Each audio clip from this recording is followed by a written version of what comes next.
Everyone, ಇವತ್ತು ನಾನು ನಿಮ್ಮ ಜೊತೆ ಬಂದಿದ್ದೀನಿ ಒಂದು ಯೂಸ್ಫುಲ್ ಆದಂತಹ ಕಂಟೆಂಟ್ ಜೊತೆ. ಇವತ್ತು ನಾನು ನಿಮಗೆ ತಿಳಿಸ್ತಾ ಇದ್ದೀನಿ ಕಿವಿ ಹಣ್ಣಿನ ಮಹತ್ವ. ಆರೋಗ್ಯಕರ ದೇಹಕ್ಕೆ ಪೋಷಕಾಂಶಗಳು ಮತ್ತು ಜೀವಸತ್ವಗಳು ಬೇಕಾಗುತ್ತವೆ. ಈ ಪೋಷಕಾಂಶಗಳು ಮತ್ತು ಜೀವಸತ್ವಗಳನ್ನು ಪೂರೈಸಲು ವಿವಿಧ ಹಣ್ಣುಗಳು ಹಾಗೆ ಹಸಿರು ತರಕಾರಿಗಳನ್ನು ತಿನ್ನಬೇಕಾಗುತ್ತದೆ. ಅದರಲ್ಲೂ ಕಿವಿ ಆರೋಗ್ಯಕರ ಹಣ್ಣುಗಳಲ್ಲಿ ಒಂದಾಗಿದೆ. ಕಿವಿ ಹಣ್ಣನ್ನು ಹೃದಯ ರಕ್ತನಾಳದ ಕಾಯಿಲೆಗಳು, ಅಧಿಕ ರಕ್ತದೊತ್ತಡ, ಕಣ್ಣಿನ ಕಾಯಿಲೆಗಳಿಗೆ ಚಿಕಿತ್ಸೆ ನೀಡಲು ಬಳಸಲಾಗುತ್ತದೆ.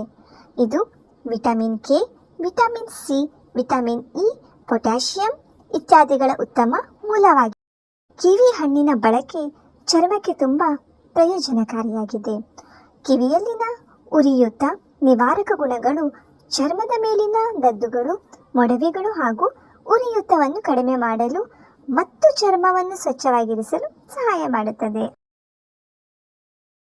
ಈ ವಿಡಿಯೋ ನಿಮಗೆ ಇಷ್ಟ ಆಗಿದ್ರೆ ಲೈಕ್ ಮಾಡಿ ಹಾಗೂ ಶೇರ್ ಮಾಡಿ. Thank you.